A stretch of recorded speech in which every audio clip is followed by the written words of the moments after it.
Welcome to the Ayn Rand Fan Club. I'm Scott Schiff along with William Swig. William, how are you today? I'm doing very well. How are you? I'm good, good. I'm thrilled to have with us the president of Laitram, trustee of the Atlas Society, and chairman of the board of directors of the Cato Institute, Jay Lapeyre. Jay, thank you so much for taking the time to be with us today. Honored to be here. Thank you.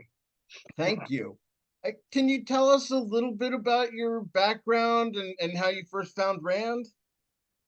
Yeah, well, I grew up, you know, sort. I guess it would be sort of a Republican neocon back, and but had a roommate in college that told me I was so effing ignorant that and so effing stubborn that we couldn't talk about things, and gave me some books to read. It was Capitalism, the Unknown Ideal. It was Bastiat, the Law. It was Hazlitt, Economics in One Lesson. Some von Mises. I think he even gave me Human Action, which to this day I've never read. I've started a few times, but gave it up. That's a I've big read, book.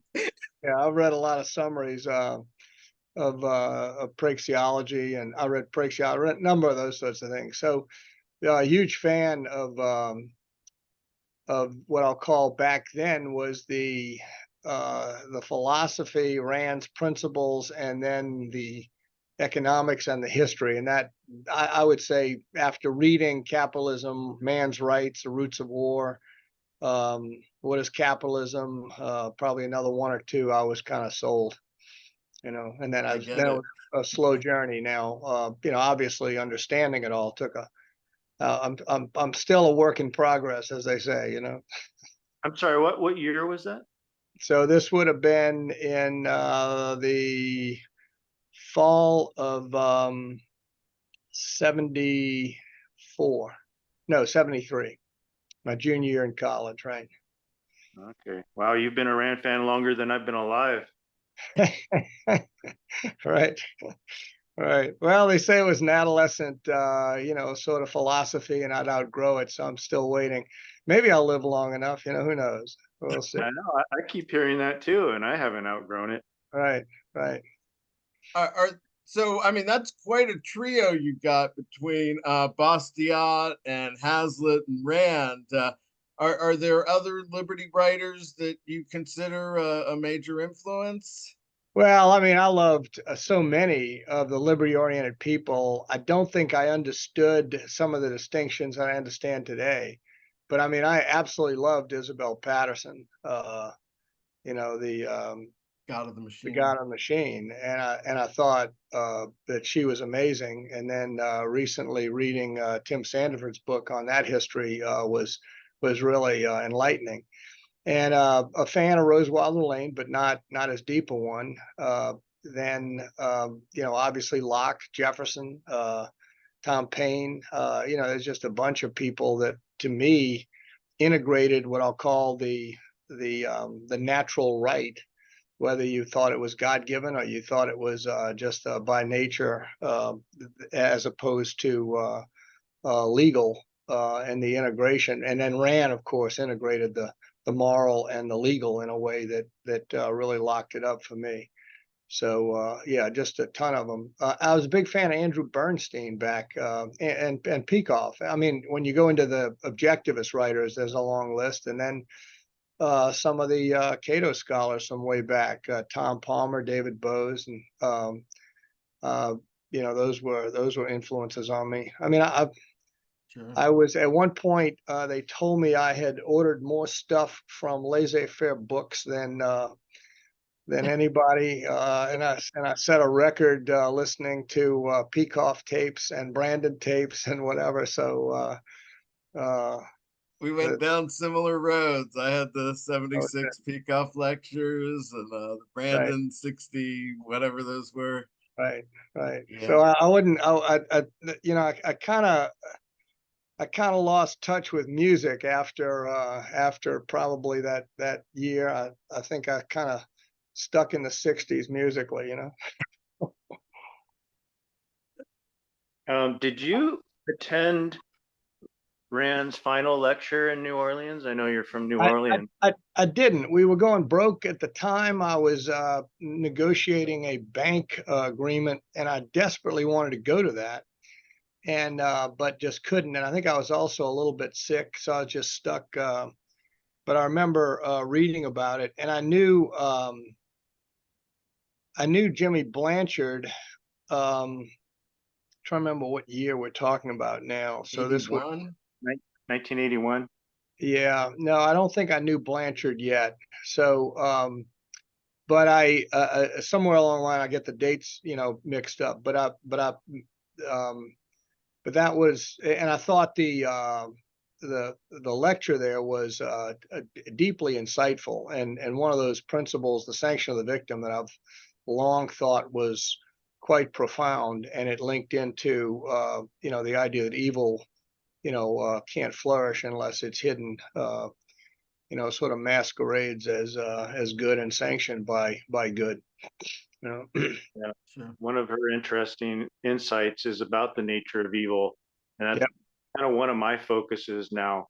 But another thing she mentioned in the lecture was that businessmen should be praised for being social benefactors, Yeah, but instead they're often vilified by the humanitarians.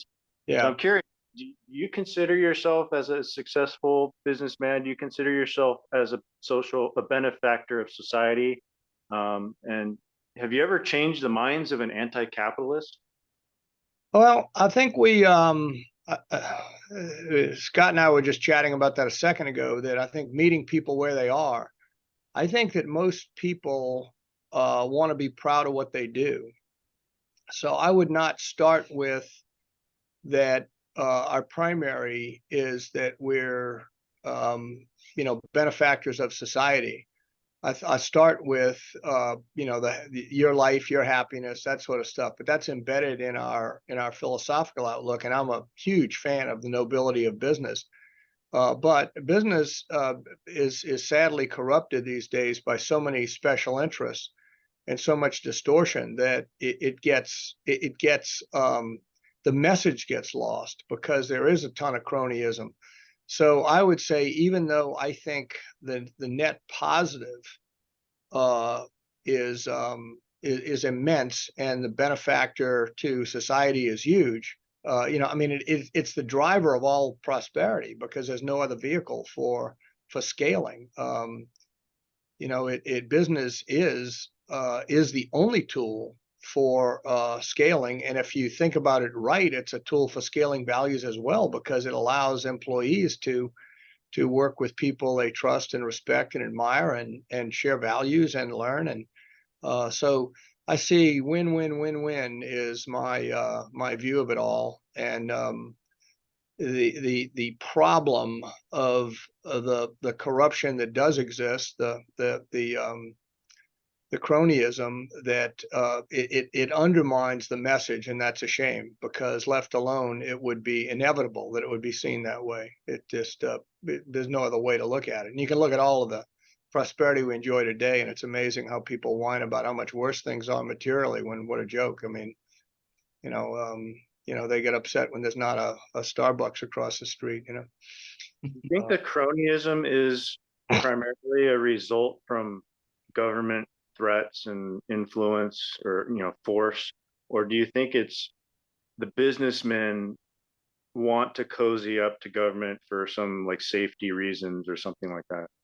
I'm not sure. There's no doubt that you can't choose. For a long time, I think I was a little judgmental about the Russian oligarchs, and you look and you say, well, so which side would you be on?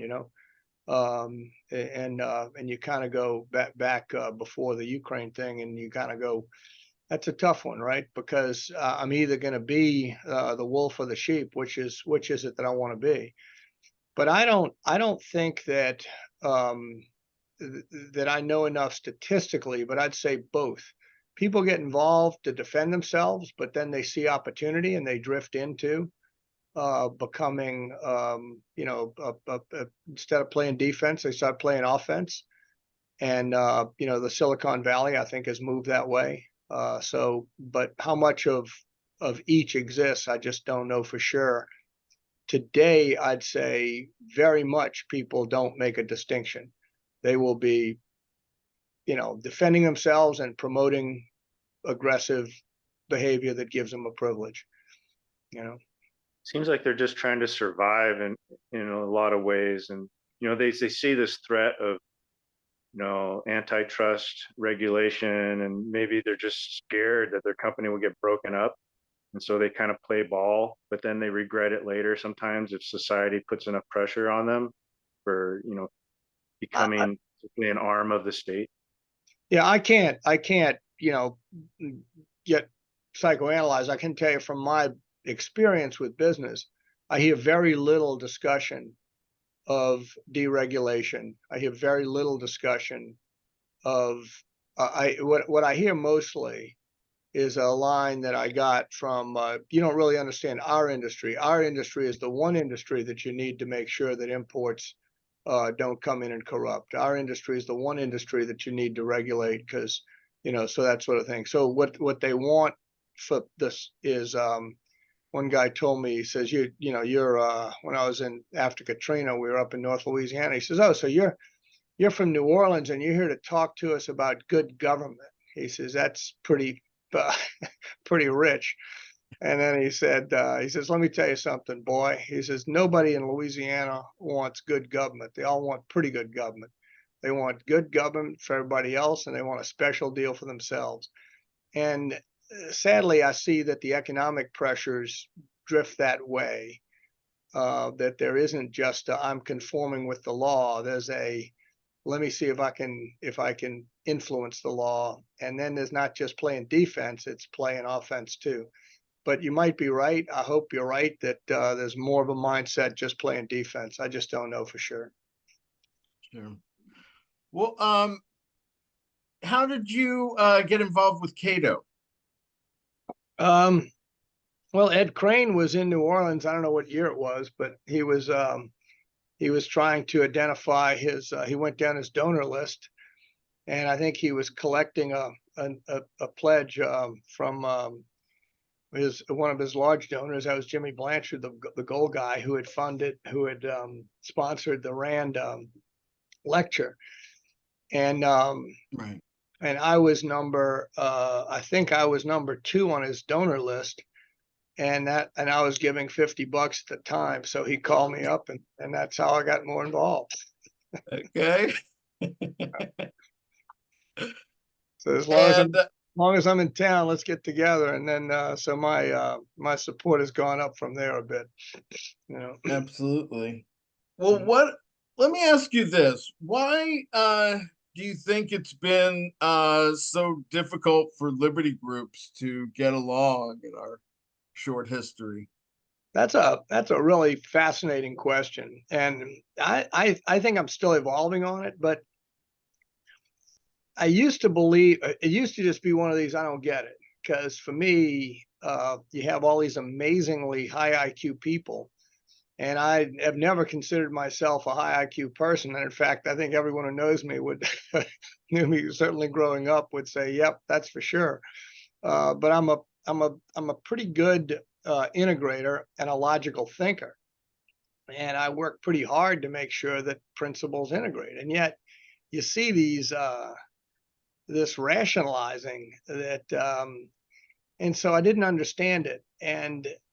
But I do think there's a couple of pieces. One is naturally just human beings and personality and egos that I need to win, and they never quite get past the idea that pursuit of truth is not just a neat idea. It's a principle that is very hard for each of us to apply to ourselves. I mean, that's especially when we're on the record, of feeling strongly about something. But I think Tibor McCann made a comment to me that really registered. He said, he's a metaphysical minimalist. So, if you're always trying to pursue truth, you're going to recognize that there'll be times when you change your mind, but it's all based on your best, most objective assessment of what the facts are, and then your best effort to integrate all that. so I think that's one, is that the ego and the inability to be self-critical and then our biases and all. But I think an equal and hard for me to follow is also the money. I think people don't. I think when they see the funders, they want to fight hard to demonize the other side, just like the partisan politics, so that they get more funding, and because they want to keep it in my tent. So I think that's another factor, and there are probably a few more. But it's been one of the great sadnesses of my adult, engagement with liberty, is how small-minded so many people become when they feel offended or they feel their interests are at stake, and that's just one of those. Regarding the personality clashes, I think that's also, I also think that's a major factor, but and Yeah, I think it has to do with people at the top who, if they're the leader of the group and they want to maintain their differentiation with other groups, then I think they think they need to uh, say bad things about the other group. If they're not totally demonizing them, they'll try to like undermine that group in subtle ways to maintain the differentiation and then to maintain their followers, you know, right. and so they fear this loss of their own followers, I think. Yeah, And and but funding may have been just a narrower subset of that point, right? right, yeah, the money issues, you know, if they have, you know, a lot of funders or, you know, big funders, then they want to maintain that Right, monetary status or that income, you know. right, So right. yeah, that's kind of natural though too, right? Because you have a family and you got to support your family and you Sure. got to live, and so you need money, and you know, Right. I don't know how you get past that. Well, I think you get past it with donor education and donor and supporter buy-in. The supporters tend to be mission driven.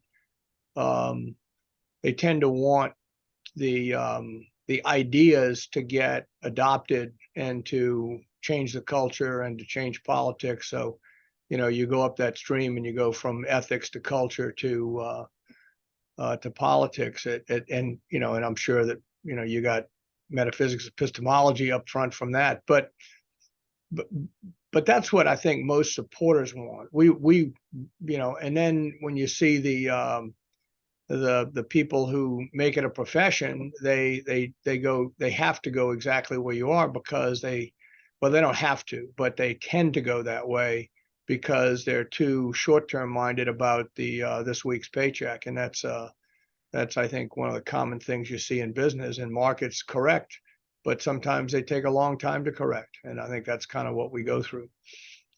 Sure. You Do think you think there's an we have, as individualists, a steeper hill in forming groups and coalitions? Oh, for sure, for sure. No, my roommate back, who seemed to know everything about everything. He was a brilliant guy. In fact, he came to the gala in Miami. Oh, This is a college roommate, and he never got involved. He just he was one of these straight A work machines who got up at 6. We were basketball players, so I mean the schedule was pretty intense. Although he was a good one and he got to play, I kind of led the dummy squad and running the other team's plays. But he just never had any interest in organizations at all, and yet he had to put up with me because we were roommates, so it's kind of stuck. But I it think makes that's pretty common. I think it's pretty common. Yeah, I was just gonna say, I think it makes you wonder how many other people are out there that just, Oh, are big fans and ready to add something, but don't like organizations or at least the history of these. I I think both are true. They don't like organizations, and then I think Rand was radioactive for a lot of people because the term selfishness was so misunderstood. Right. And altruism is so misunderstood, and those are really core problems Um, and there's a stunning level of ignorance. People just don't understand what causes human prosperity. And without property rights, without the rule of law, without freedom to run my life the way I want, you can't. Von Mises had that quote that I liked, and he probably came from Rand. I'm not sure where he got it. Anyway, it was just that you can't separate political liberty and civil liberty from economic liberty, and I think that's absolutely right. And we're seeing that played out over and over. And sadly, the world keeps learning the wrong lessons. So. What do you think of? I heard, I think it was Charlie Munger of all people that said that China sort of showed that you didn't necessarily need the personal freedoms. Yeah, I think that's short term. I don't think that's real, and I think they're seeing it. The idea that China was on a really good path. I think my hope is that there's still some optionality, but if they return to Mao, then I think and there's no way to tell. I think that's the dangers. But certainly the trend for state control that got amplified with COVID is not a good thing, but it started long before that. Sure. Meaning after they started to liberalize, then they started moving back a little bit. Right. Go ahead, William.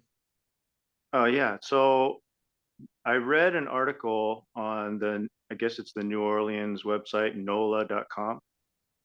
And they interviewed you in an article called Talking Business. And I thought it was a pretty good article where you talked about your history with Laitram and how you turned you said, it's a quote here, you said, I turned a dysfunctional family business into $1 billion business with 3,800 plus employees and 366 US patents. And I was wondering, by this time you had already heard of Rand and were reading her. How much did she influence your business decisions, and how difficult was it to integrate her philosophy into your business? Well, I think that's actually one of the more interesting opportunities that exist. But Rand gave me the tools to make sense of the world, and the most important. Well, I take that back. A very important point was that theory and reality integrate, and that there are no inconsistencies in reality. So when I read, which I was a student of as well, business books and how to manage and all those sorts of things, I was always looking at it through the lens of win-win, and through the lens of how do you. And to me, you start by, people don't join organizations to sacrifice themselves to be loyal to the organization. They join organizations to serve their interests.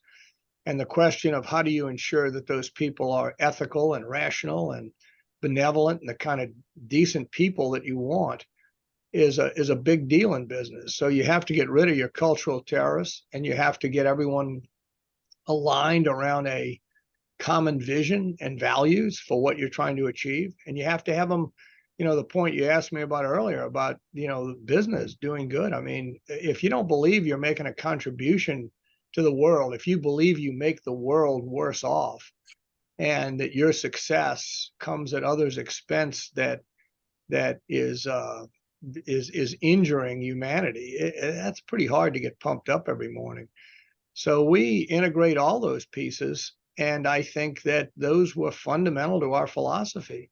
Now, how much was Rand? How much was the integration of other principles? How these all? I mean, I'd say the base philosophy is ethical self-interest, and to me, that's and the pursuit of my values, and that's the base. Everything else is a means to achieve that for all the players, and I don't believe that any organization can have a mix of that and not have it come back to haunt them at some point. Mix of okay, let's throw in a little bit of duty ethics, or let's throw in a little bit of this or a little bit of that. To the extent that that grows, that's poison. I don't know if that helps. Now, maybe a little more abstract than I intend to be, but maybe another question or two on this. We can dig a little deeper if you're interested. Let me ask a little deeper question then. Sure. So you follow, like Rand, you follow the ethical egoism, and we live in a business context. I wonder if you'll agree with this, that we're not really in like pure capitalism. We're in a mixed system. So how hard is it to be an egoist in business when you're in a mixed system with socialist controls and cronyism and all the bad negative things mixed with some good things about capitalism, like profits, and free trade and all that? Yeah. Well, yeah. No, I think that's I think it gets you back to the point you were making, or the question you were raising earlier, is what motivates people to get involved with all the lobbying and all of that. But it's clear. More specifically, though, for you, how difficult is it to apply Rand's philosophy in this business context that we have now? Well, I think that, to me, what people, and maybe this is another related to a different point, but if you spend your time fighting others, you're not going to, you play whack-a-mole and you never get there. But if you can frame what you're for in a clear-eyed, positive, uplifting, inspiring way, then you tend to get alignment. So what we've tried to do with, now we're private, which helps a lot. I mean, obviously that's a huge difference between that and the public company and the regulations that publics have. But we embrace what I'll call DEI, but we do it tied to the definition of diversity that is universal, meaning it's all about, it has nothing to do with your identity essentialism. It has everything to do with what you bring, because all those different perspectives from talented people is valuable. And we have, I think in our office in Amsterdam, I think they said I think we had 50 different nationalities in that office, or maybe that's in Europe, but there's not that many in the UK. So and our game is global, so that is diversity. Equity is earning what you paid, and then inclusion that's the nature of being effective in a team. Bring your best and use everyone to their highest use, and make sure that that's exclusively what you focus on. So I guess a long-winded way of expressing that, what I try to do is find a third way and positively articulate what we're for, and not spend time on what we're against. And then you have a little, then maybe you can get the conversation focused on what's wrong with what you're for, which nobody can challenge at the end of the day. They all just go hide, Yeah, I think that's great. It's taking whatever regulations they throw at you and just reshaping them to your own values. Yeah. Now the regulation side is one where you really do need the lawyers to. I'll give you this example. Years ago, the USDA used to approve the plastic in the conveyor belt, and the formula for plastic kept improving over the years. And then one day our supplier decided to change the name of the plastic because they didn't feel it was the same product. It was so much better. And of course, we had been using that product with all the changes in it. But then when they changed the name, it was no longer approved for use in meat, poultry, seafood plants. So you had the prospect, and we were a dominant player in the sanitation end of all these plants. So the idea being that you tell you tell some little inspector or big inspector that they've got the power to shut down every meat plant in the country and every poultry plant and every seafood plant. You go, and I told the lawyers, I said, I don't really care, but find a reason, find a legal justification for how we comply. Period. And they said, well, I can't do that. I said, and then sure enough, you send smart lawyers off. They all came back and said, yep, it's a given that we think we comply now. But there's no reason for us to be notifying any of our customers, so they don't have any duty at all.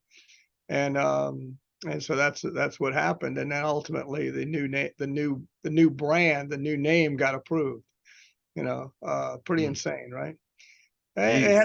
We had other cases where what the OSHA required and what the FDA required were opposite each other in equipment design, because one of them is interested in how you clean it and the other is interested in worker safety.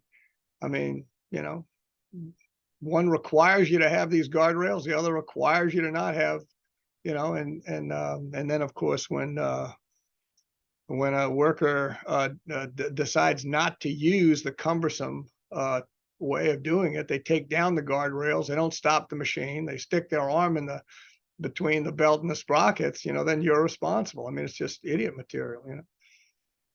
Another aspect of business is speculation. So you have to like speculate on what you need to buy in order to produce what you'll need to produce in the future.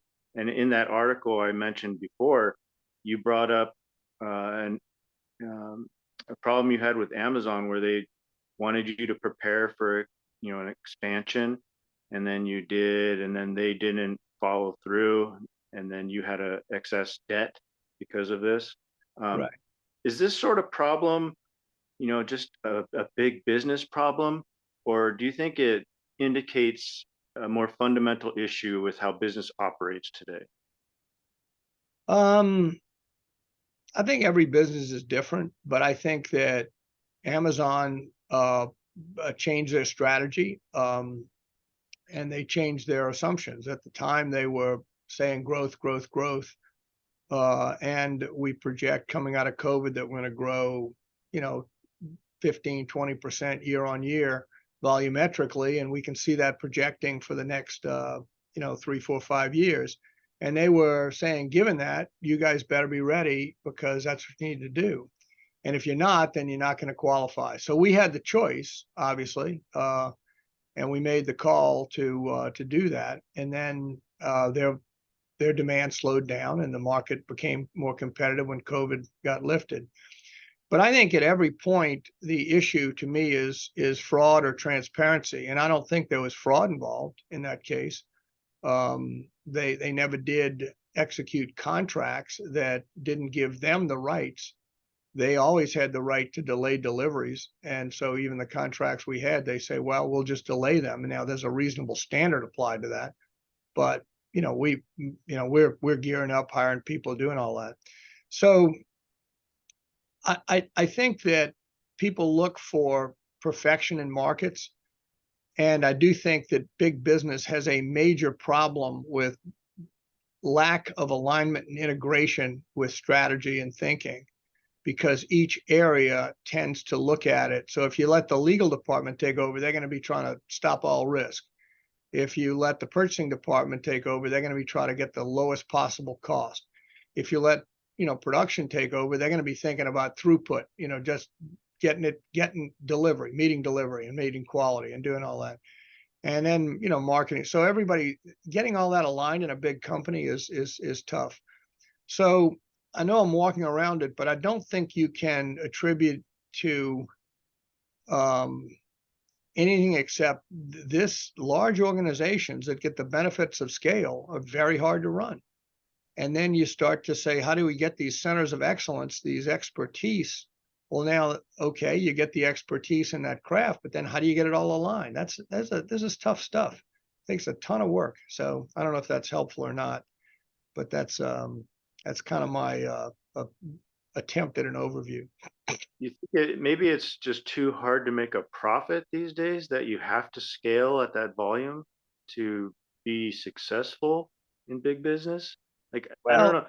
yeah, I think it's too. I think the markets have changed. You know, people talk about income inequality, and you know, you can look at what makes it possible. I read this morning where the baseball player, I think the Japanese guy who's both a hitter and a pitcher. I don't know if you saw that, but it looks Yeah. like he signed a $700 million contract, 10 years.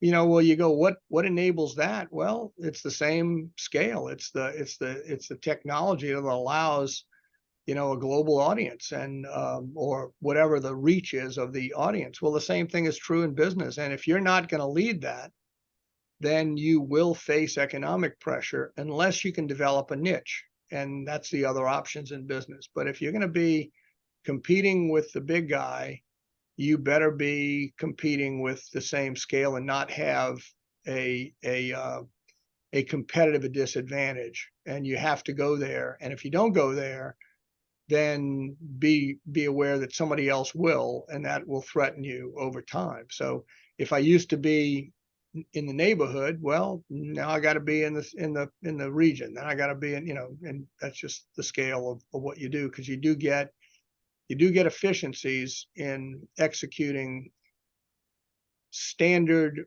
stuff with with scale. Sure. It's fascinating stuff. I just want to switch gears a little bit Right. to international. You know, I know Cato's involved with Latin America and Sociedad de Atlas. You know, Milei is now just become the first libertarian sovereign. Is this a libertarian moment?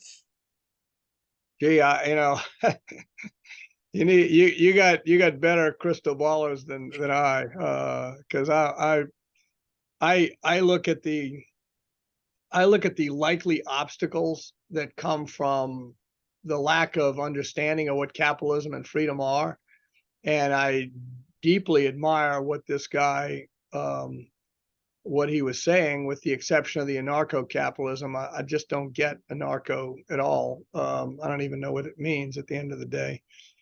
Um, but but I don't think you can skip that people were more voting against the other side, and the idea that they just wanted to.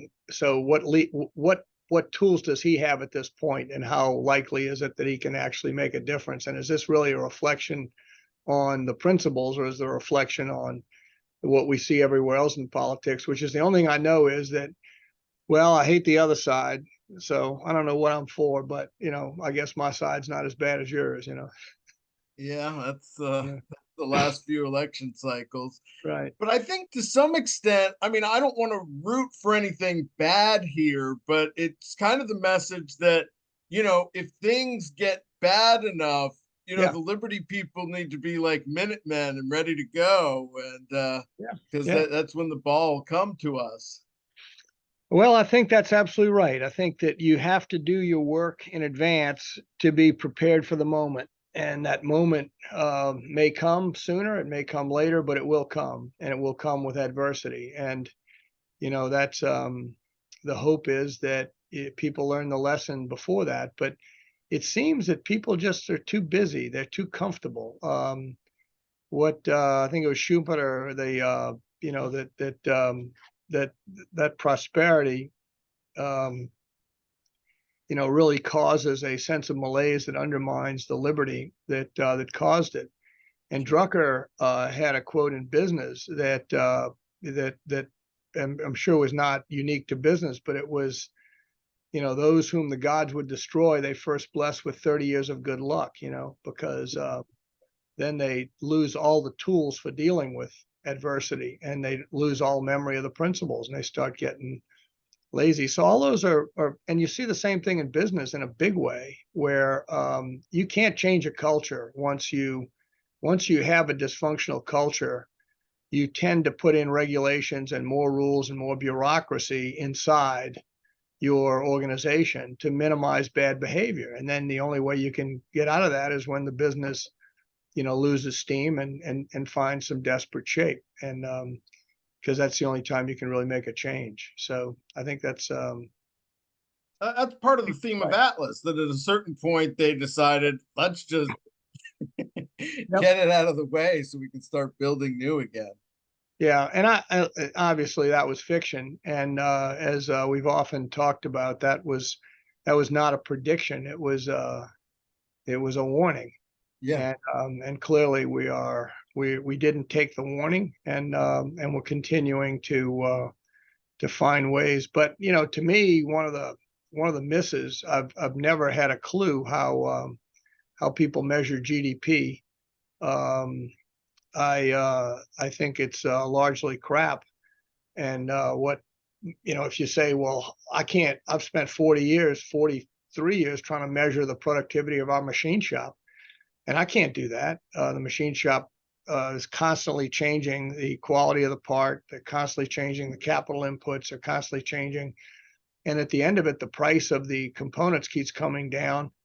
So a part that used to take 20 hours with 7 or 8 steps is now 7 minutes on a 5-axis, computer-driven one setup machine. And instead of making a couple of hundred of them and then having 80% be a good yield, you get perfect every time. I mean, how do you measure that? Well, the price of those products are coming down in terms of labor hours of what it takes for anyone to buy it, or as well as what anyone takes to make it.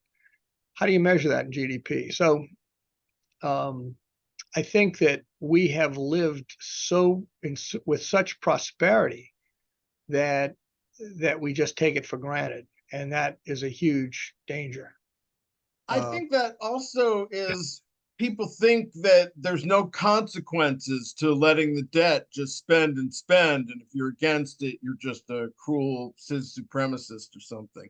Yeah, no, that's a really big point. I should have mentioned that, but that level of recklessness, the modern monetary theory, I haven't heard that argued recently, but for a while there was argument that there's no consequences here.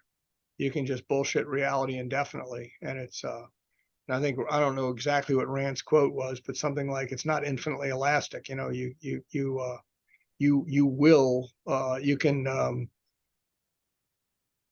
can attempt to avoid reality. You can avoid reality. You can't avoid the consequences of reality. And I think that's exactly right. Exactly. Well, go ahead, William. Yeah. So I want to discuss a little bit about international trade relations. As an egoist, I'm always thinking about my own personal values and how to achieve them. But as an American, I'm also thinking about my country and my nation and its values and how to protect the nation that I cherish. And I'm starting to question the value of trading with communist or socialist nations like China. Aren't some of these relations a win for them and a loss for us?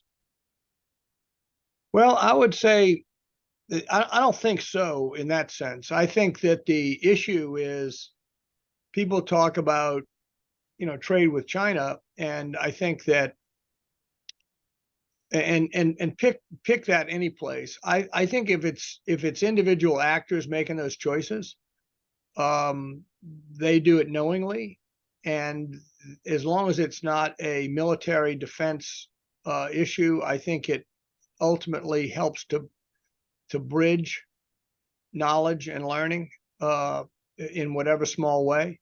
But I would say the bigger issue is, don't misrepresent the facts. You can go back to when we acted like Russia shared a lot of values, in the World War II. And we're basically committed to the same constitutional principles and to freedom and to that sort of thing. No, just call it like it is and don't be objective about it. And I think if you do that, business will make far better choices, and you keep the government out of saying we're gonna be the agent that protects you. And I think that alone would start saying, well, let me make sure I'm getting my property rights protected, and let me make sure that things are being done in a way that's so.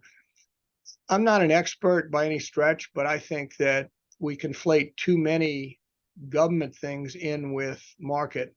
And I think when the market is actually allowed to get transparent information, then it works. And when the market is obstructed from getting that, the important thing is not to have them believe they are getting it.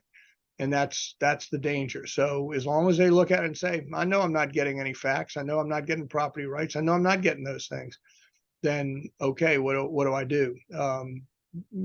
People make calls that I think are win-win at the end of the day. You know, stealing IP, espionage, all that sort of stuff. The IP is ours, meaning that's an individual company's choice. The espionage and the defense risk and all that's a different game. So it's a pretty interesting topic, but I think you got to really get granular and unbundle it to get to what the odds are of And different paths, you know. yeah, there's a lot of particulars involved Exactly. because dealing with nations and trade. But at a more like abstract or general level, do you think there's a problem with making Americans compete with the sort of, I don't know what you'd call it, slave labor in China? You know, they have this system that's essentially slave labor, and then Americans have to compete with that. Do you think that China has an advantage because they use that sort of labor, or is that a disadvantage for them and we shouldn't be concerned with it?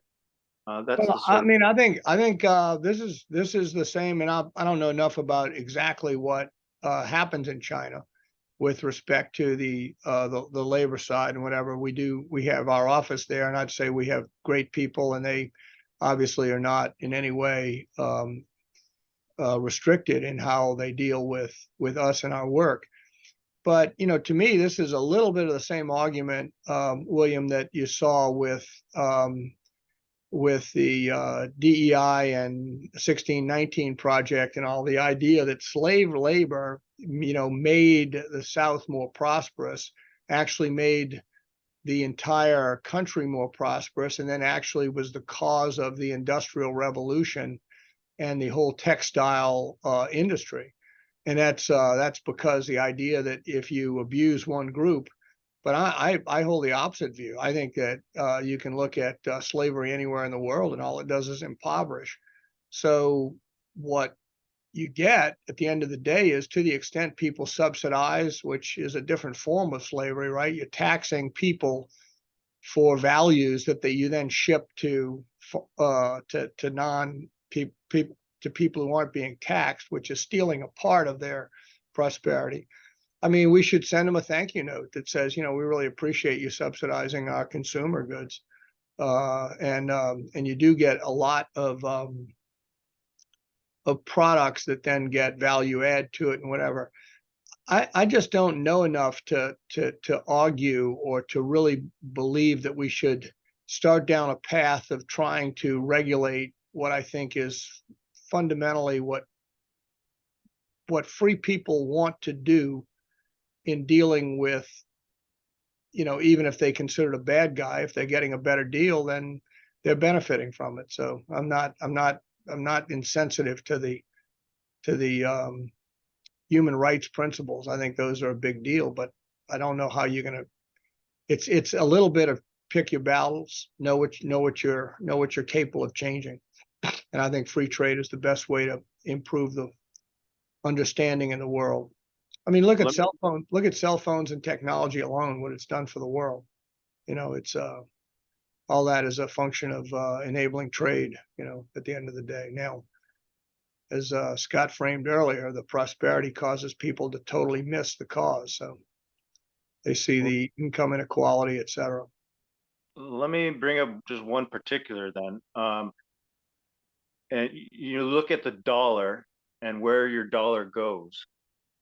In one instance, it goes to China and some businessman or the government in China. And on the other hand, it can go to an American business or an American. And in one instance, you're financing one government over the other, or one nation over the other at a particular level. Do you think that's an issue or a valid argument? Well, I'm not an economist, but every time I've dug into it, I've been persuaded that what that really does is help to dollarize what I'll call the globe, which at least reduces transaction costs and then ultimately inures to the benefit of our economy. And you can look at these trade deficits, and any correlation economically to trade deficits and sort of prosperity. And, they tend to go the opposite way. They tend to be very much in the, now there's always the how do you know it's true this time? How do you know it won't blow up? How do you know all those things? I'm just not a scholar, but I'm pretty persuaded that some seriously smart people think about this carefully and have objectively tried to get there. And from my, cursory understanding of it, it's trade deficits are not a problem, and I think that's the point you're making. William, you're going to get us some objectivist hate mail with this Buy America First stuff. Hey, all hate mail is good hate mail. Yeah, that's right. Jay, bad ink is better than no ink at all, right? Jay, yeah, go ahead. With the last few minutes we have, I at least wanted to make sure, I think maybe the most important question, what is your vision for how the liberty movement grows from here? Well, I think we touched on it earlier, but I really believe that focusing on what we share in common and not what keeps us apart is the answer for a huge amount of the challenges that we have inside of the liberty movement and from the liberty movement across the ideological borders. If we could actually frame that, what I think most people believe, and that, if you start with, who do you think should make the important choices in your life? Right. I don't know many people who think somebody else. Maybe there are a few, because those people have become, so dependent. But that's learned. I mean, I had kids, and I remember, boy, you went to tie that little bastard's shoes, he got upset. I do it, I'm on this, get out of here. Because people are achievers, and they take pride in achieving, and they want to achieve, and they want to. So I think just building from that is the right way to go ultimately. And I think that, all the implications of what's common, and then park the differences while you build on the common, and then you incrementally expand from there, tied to what's important, because people learn a principle on one thing and then they start applying it to another. That was certainly true for me. I didn't get there all at once. It took me 10 years to kind of fully embrace all these ideas. When I said I was there on the economics. Probably slightly there on parts of the ethics. Sure. But when I first read it. So that's my cut on it. But all this is, you got a guy who I don't consider myself an original thinker at all. All I try to do is plagiarize from the best and integrate. Yeah, integrate, right. It's and learn what I can. And I'm deeply grateful for Rand for the principle that it's on me. It's my brain. That's the only one I can go with. And, I'm going to do my best. And if something's important to me, I'm not going to get passionate about it until I understand it. And I think reserving that would be a good lesson for a lot of objectivists, because a lot of us tend to have very strong opinions about damn near everything without fully understanding. And sometimes as things increase that we seemingly can't control, we can tend to start to micromanage these minutia issues to give us some pseudo sense of control. Yeah. And you see this, maybe this is a common human one. you guys with the bigger brains can chase it a little bit. But the less people understand about something, the more emotional they seem to get about the side they're on with it. You know, Well, it's a great deflector when your credibility's challenged, is to get right, angry. right, right. Yeah, I think it has to do with how much they're challenged because they can't, they can't come to the right answer, so they get emotional. Exactly, Maybe exactly. they originally came to their choices based on emotion, and so now it's bringing up all the emotions that they had when they first made that choice. So Right, you're tapping very deep roots in their psychology. right, right. I think that's right. That and I know that it's not been a successful approach in marriage. I can tell you that. I think in any relationship, it's uh, Exactly. it's difficult to bring up certain issues and get emotional about No, but when if the more guilty I am, the more likely I am to get aggravated. it. Well, one The thing Rand ultimate said is working on that a team. Right, yeah, right. one thing Rand said was that we're in the very early stages of psychology. I Yeah, think we need an Ayn Rand of psychology, and we need her desperately. yeah. Well, to me, that was a lot of Rand's weakest area, and conflating what I'll call her personality with the ideas, the principles, and acting as if she were the wisdom on that. I think she's right about the point you just made, that we were. I don't think we're in his earliest stage on the principles. I think that Rand had the basic principle, and I think Brandon did a pretty decent job with some of them. And I think the positive psychology movement is really, I think Freud was probably what Rand was referencing, and the horrors of all of that, ruminating and all that. But the positive psychology movement, the cognitive behavioral therapy, all those things are really positive, and I think many of them are really the evidence that objectivist principles apply across every spectrum of successful to strugglers to rich to poor. Which is to me very elevating to say, damn, there's some more validation of these ideas and what they can do for people. It's not just about material prosperity. It's about ultimately happiness and finding a way to path to really appreciate what we have. And Scott, I've been a big advocate of gratitude as a major self-interested virtue. I'm convinced that the more you think about the positive that have influenced your life, from the freedoms, the material prosperity, the medicine. I mean, I'm on life number 3, and I'm vertical and feeling good. That's pretty damn nice. Yeah, and that no, I totally get that. I'm on number 2 myself, but I just want to thank you so much for your just participation in the fight. There's a place for people like your roommate too, the strong kind of silent types that are just there for us. But no, I mean you and others are really holding the liberty movement up, and I feel gratitude for that. So just thank you and keep fighting the good fight. William? Yeah, just thank you so much for coming on the program. And I don't often meet objectivist businessmen, so it's a true pleasure to speak with you. And I thank you for everything you do for the movement. Oh, And I thank hope you. to, Yeah. yeah, and I hope to talk to you again sometime.